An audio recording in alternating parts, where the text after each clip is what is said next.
Alright, here we are again, same farm. You guys have probably seen this set a few times. Nice coyote. And then Duke 650, he wasn't going nowhere.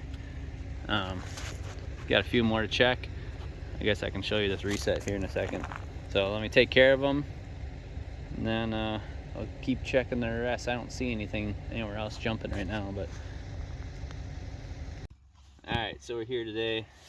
We caught that coyote here yesterday. Got too late in the day, we didn't get time to reset, so ground kind of froze up on us pretty good. What this was at one point is a dirt hole, but I think we've caught 3 or 4 coyotes out of here already off this same set. So if you come in, you can kind of see I tried to get a dirt hole back in there, and I wasn't able to do it, so I just dug down as best as I could, hammered a stake in each side of that dirt hole right there. And you can kind of see we're just going to shove our bait down in there now. So it should work. Kind of got to improvise quite a bit on these remakes. So obviously I wasn't getting, this ground is so hard, it's hard to get a dirt hole in when the ground's not frozen. So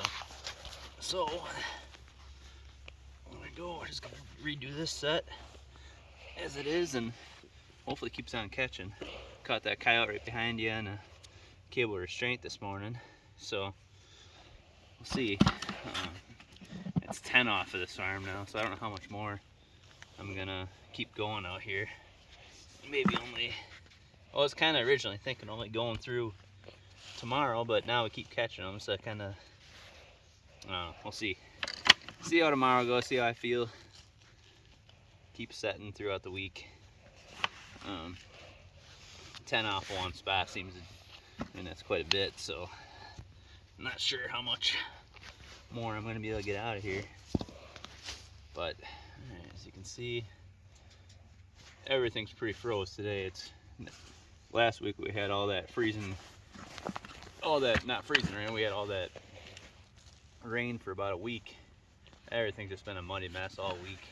So now we're supposed to hit cold for the next, it's supposed to be cold for the next week, so it's finally got some pretty good trapping weather. Now that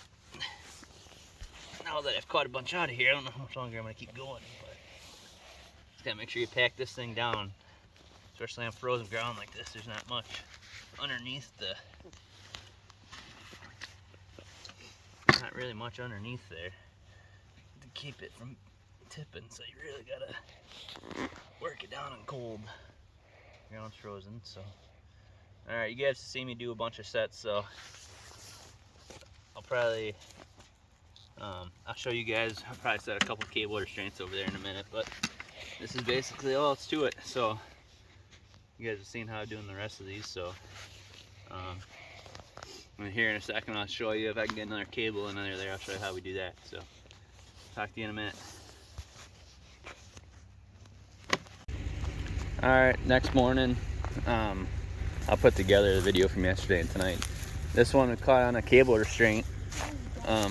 We don't really use many cable restraints around here just because so much open farmland. I really don't have much grass, so I had to look a couple 2 tracks coming through here. I just cable restraint on each side.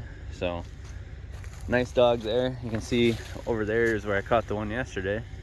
And they're kind of this corner now. I think we picked up probably 5 out of just this little 100-yard little corner here. So all right, we'll take care of them.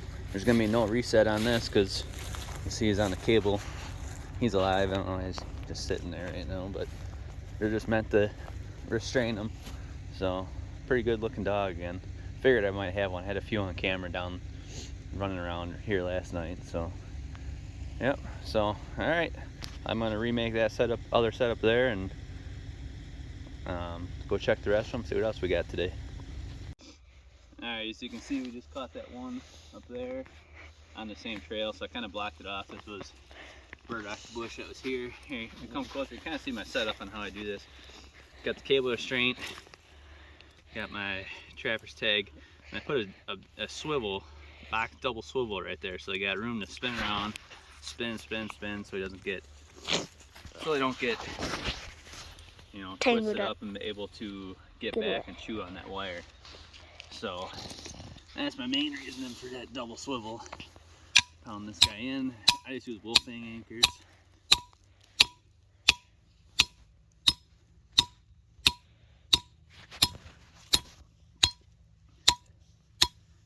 Pound it down there. This is just kind of an old truck trailer right through here in the grass, and so off the end of the lane. I actually made this basically with my truck just to try to get a path for the coyotes that will run down. So anyways, you pound that anchor in, pull it sideways, get her locked in nice and tight. This was here, so as you can see, we've caught a couple, I think, actually off this trail already this year. So the trail starts to get a little bit not much in the way of anything. So that's basically it. Bottom of that loop, about at the black line. And this is Wisconsin, so other states had different laws for heights of cable restraints and all that stuff. So this is just our laws that we go off of. So anyway, set that there. Kind of build up a little bit of blocking, just something so it's not so obvious. Try not to really close them in too much. Right now we don't really have much frost in the ground, so we're able to kind of just push these little twigs in. They gotta always be out and open in the grass because you can't be within anything for tanglement. Then just take a little bit of grass, just drape it over top of that stuff just to kind of blend in my cable, because I don't treat my cables, so the cables aren't dyed black, they're not anything like that. So these are brand new actually, so they're pretty shiny. So just like that, and that's all there is to cable restraints. That'll just sit there until like I think that other one had sat from boy, I bet that one's been set for probably 3 weeks. I just got one there yesterday. You don't want to have anything on the cable side of it. So just like that, and that's all that's to it. We'll set one here, and we'll set one and see we got spot blocked off up here. I guess you can watch that real quick. Same deal, I just made another one up. Eventually what happens on these is you catch so many in different spots, you kind of over the year you start to lose your spots to put them. Like I said before, I catch very few on cables. So put the wolfing anchor in. I'll go on the high side. Makes it a little bit easier. Gotta figure out where I put my wire. Pound that wolfing in. Oh, I already put my wire here.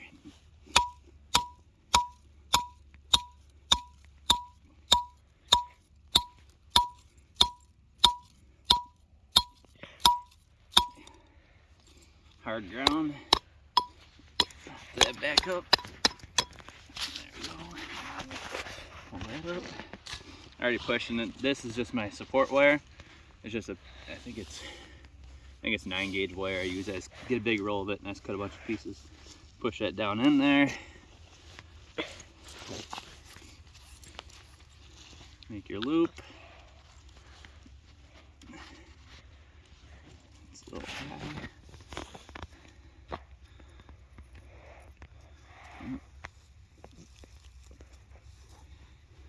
Sometimes it gets a little bit finicky trying to get these in the right spot, but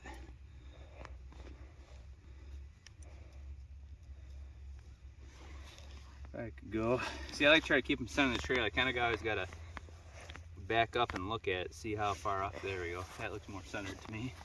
And what we'll do is just take a little bit, something, push it in the ground, just to kind of break it up a little bit. Like I said, when the ground gets frozen, it makes it a little tough because you can't really push anything in the ground, but right now it's pretty good. And that is it. That's one big shiny tag right now. There, so I just want to get some of that covered up. There we go. And that is it. That is all there is to cable restraints. Like I said, I wish I had more spots I could do it, but I really don't. If you take like 5 steps back, you probably won't even, you look down that trail, you'd never even know that was there. So it works good when you can use them, but I have very limited spots. So all right, we got another farm to go check. We need to go get some more Bullets. dry dirt and bullets. So, all right, let's see what else we got today.